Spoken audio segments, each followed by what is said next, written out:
Alright, the Ghost and Molly McGee Season 2 has finally finished airing. I can finally do a review on it. So, is it as good as the first season? And what will this season achieve? And what new things will it bring in? I'm pretty excited for this because I really like Season 1 so much. Oh yeah, and by Season 2, I mean this is the final season of the show. I only found out about it when I saw the promos for the finale and I was like, yeah, this show ain't getting renewed. There's more to this, but I'll explain what happened later. For now, let's talk about the season as it is. So in this season, we were introduced to a new cast of characters, the Chan family. They are neighbors with the McGees and they seem really friendly to them, but it turns out that they are pretty much anti-ghosts. And they hunt ghosts down as their job. I think the first episode of the season works as a perfect tone setter for the rest of the season. I'm immediately hooked into this premise. It can make for some very entertaining episodes. Also, I think this first episode still retains its solid humor from the first season as well. So it's a very strong start to the season and I'm looking forward to how this season is going to pan out.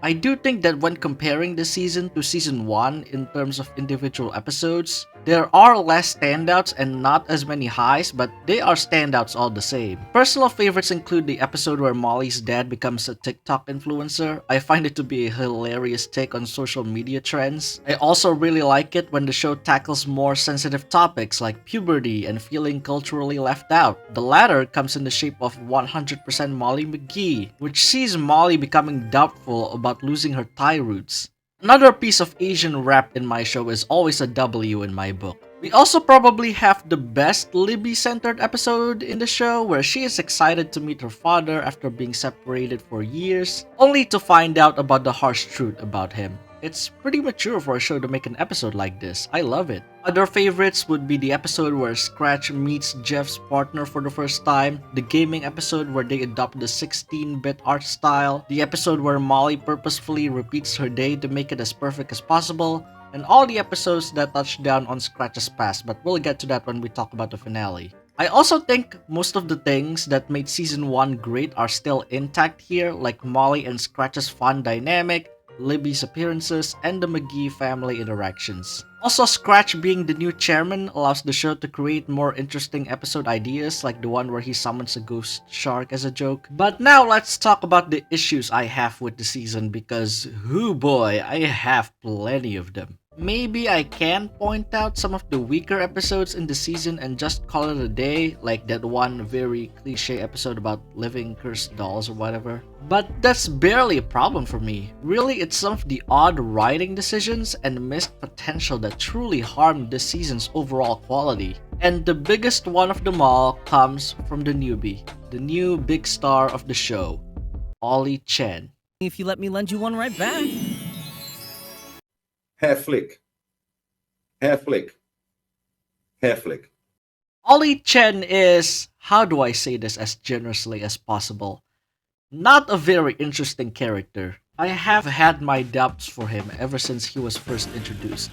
Nothing he does or says captivates me, except for the fact that he has a lot of things in common with Molly and they have a crush on each other. Yes, you heard that right. Romance is in the house, baby. No!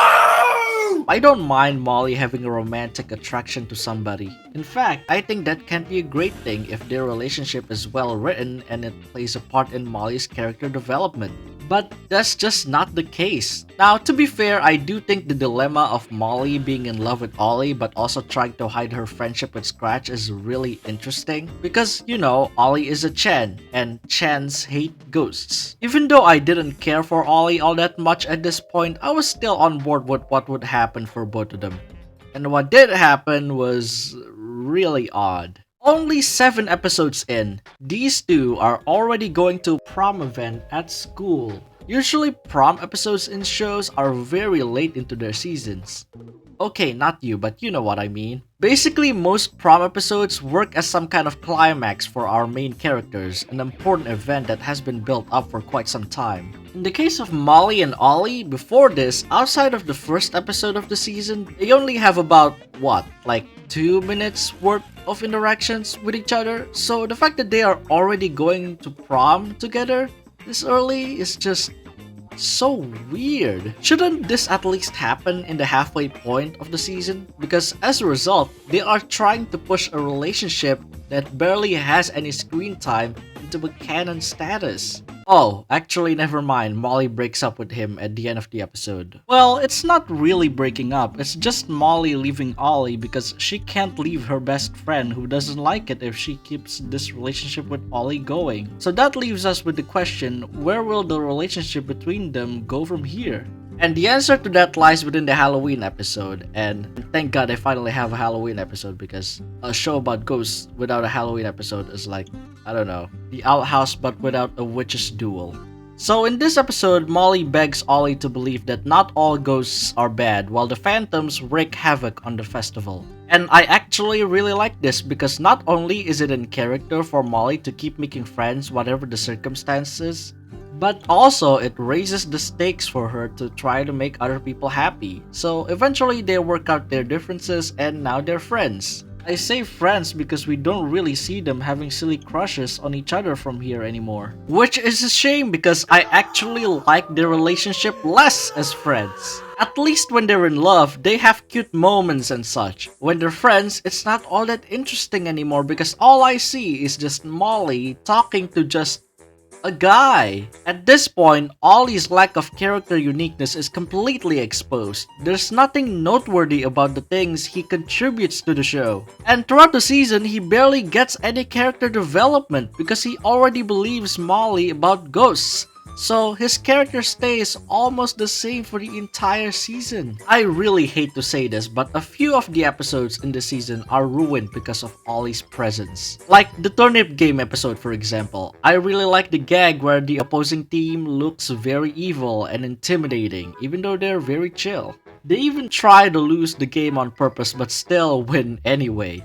That's classic Molly McGee humor. But a chunk of this episode is spent with Ollie being the MVP of the game just because he doesn't know what to do when he plays the game. He doesn't work as a comic relief. I'm sorry, he's just not funny. Another example is where Molly and Ollie are trying to go carbon free, so they make things more difficult for themselves because they want to change the environment for the better. I know that Ollie likes doing that, he said it himself in the first episode. That's probably one unique thing about him, I'll give him that.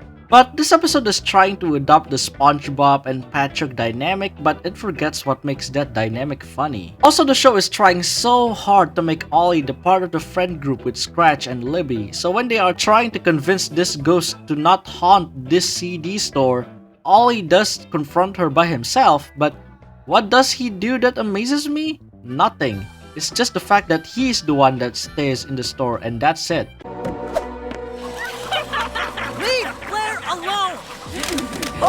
Somehow it gets worse from here. Nearing the end of the season, Molly decides that it's time to confess her love to Ollie once again. I'm sorry, but why? Molly doesn't show a single sign of affection towards Ollie after the prom and all of a sudden she wants to date him again? It doesn't help the fact that the episode itself is so corny because I have to watch two characters awkwardly flirting at each other in such a cliche way.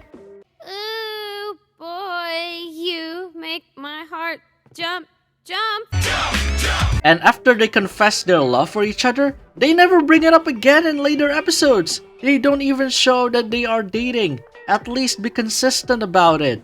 This relationship is a total mess and that's what I fear the most when you don't know how to write romance properly. But it's mostly just this guy. Please, someone, give me one thing about Ollie that is special to him and him only. I guess he always does these hair flicks? He's better off starring in a shampoo commercial then. I guess he looks pathetic, but not to the point where it makes me feel for him. I don't know why they sacrificed Andrea's screen time for him, because she barely gets anything to do this season. One of the most pivotal characters from last season is completely underused this season. Sure, she has 2 okay episodes, but they mostly feel like retreads from the first season. I feel like Andrea could have been used a lot more. I also think the Chan family overall doesn't quite reach their full potential. I'd love them to have more episodes focusing on their view on ghosts and encounters with them. But we only have about a couple episodes where one of them is about Mr. and Mrs. Chen going to a ghost con and trying to convince people that they have caught ghosts. And again, the episode's fine, but I want more of these. They would honestly make for more fun episodes than the ones Ollie is featured in. My favorite Chen family member is Ollie's sister, June. She has been a very interesting character for me since she was introduced. I just love proper autistic representation in shows, okay? Leave me alone. And she finally has her spotlight so late into the season. Where she and Daryl try to handle this ectoplasmic creature, and their interaction is so fun because we know Daryl is the naughty boy, and I love how he fits so well with June's more brainy and gadgety type of girl. It's criminal that we only get this interaction focused only for 2 episodes. The first one being the debut episode, and the second one being the Molly confession episode. Get out of here! This is easily my least favorite episode in the show. And I guess that's it for my complaints for this season. You may assume that I think season 2 is bad considering how long I ramble negatively, but that's not the truth. If you make Ollie a much better character and make his relationship with Molly more compelling, I'd say that this season would have been on par with season 1. It's just that these issues soured my experience while watching an otherwise solid second season for the show. So anyways, let's get positive because the final 2 episodes of the show are really good. The first one is The Spectacle, which reminds me of season 1's final episode, where Jinx, the villain from last season, takes Scratch's role as the chairman, sucks the joy out of Molly, and decides to take over the human world. Personally, I don't really care that much about Jinx, but I don't need to. She's a cartoonishly evil ghost that trolls Scratch and serves her purpose for this kind of show. So we get some nice friend gang moments as a result, including Daryl and June. We also see Ollie and June trying to tell their parents that not all ghosts are bad, which is nice. And they defeat Jinx and her joy-sucking ghost army with the help of ghosts from the ghost world by mentioning happy things. So yes, the season could have ended right here since it feels like a proper season finale. But just like I said, season 2 is the show's final season. So the show has one more trick up their sleeve. The series finale, simply titled The End. In this finale, Scratch finally discovers the truth about his past, his former self, and his separated partner. All of this has been built up ever since one of the earliest episodes of the season.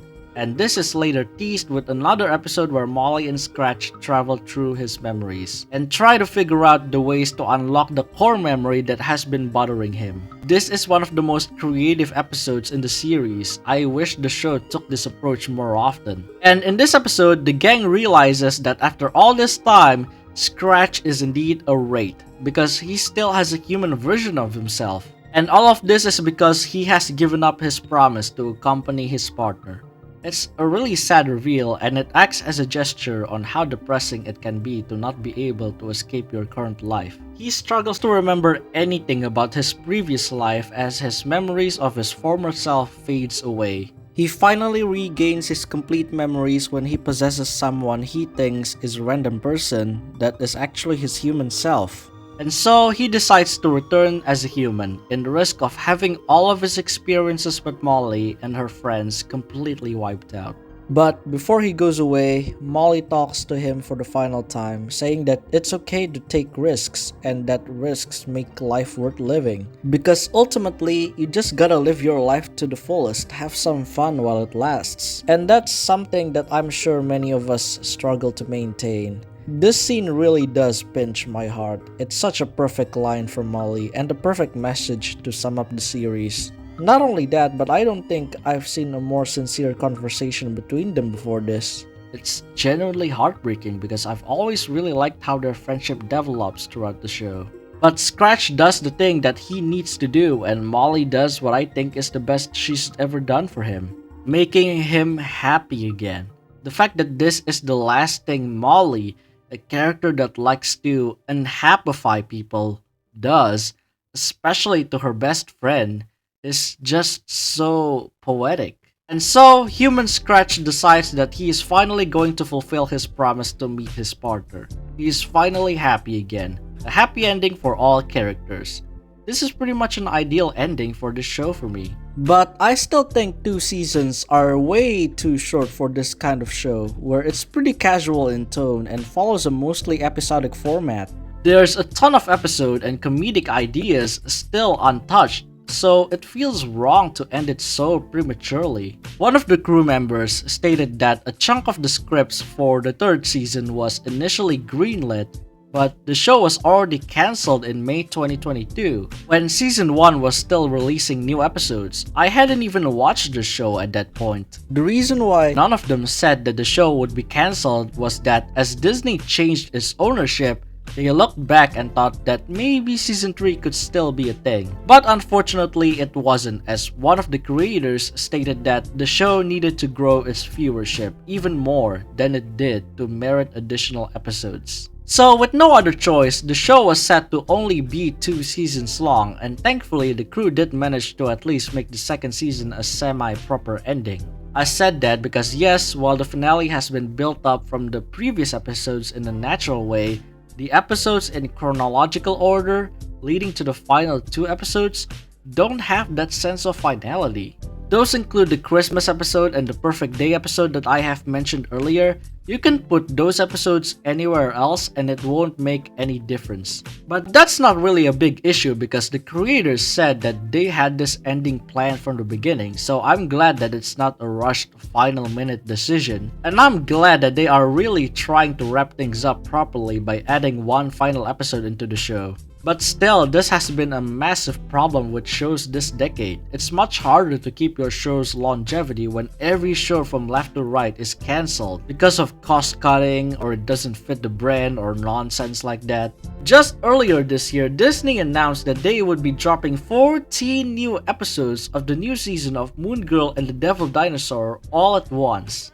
If you don't think that shows how bad this entire problem is, I don't know what to tell you. So overall, I think season 2 of the Ghost and Molly McGee has its highs and has its lows. I just don't think it's as consistently engaging as its predecessor. The new characters that were introduced didn't make enough impact for me. Ollie Chen could have been a really cool addition to the show, but ultimately he's pretty disappointing because his character is weakly written most of the time. Plus, the romance and the friendship between him and Molly is either too distracting or too boring. But it still has plenty of strong episodes, and I'm just so glad that at the very least, this series ends in a very satisfying way. Because the worst thing you can do with your show is to make a bad ending.